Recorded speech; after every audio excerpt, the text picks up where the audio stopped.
మడమల్ని పైకి లేపుతూ కిందకి దించుతూ. సో మీరు ఎన్నిసార్లు చేయగలిగితే ఎన్నిసార్లు చేద్దామమ్మా? 20 టైమ్స్. ఓకే, 20 సార్లు చేద్దాము. 1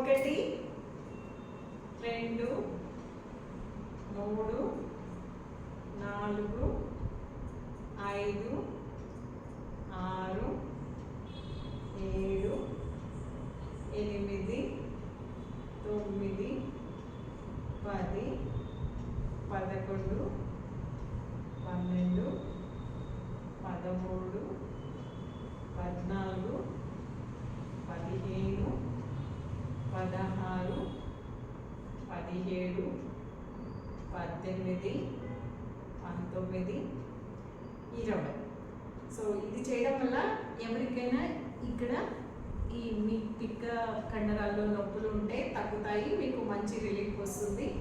సో ఇది రెగ్యులర్గా ప్రాక్టీస్ చేసుకోండి.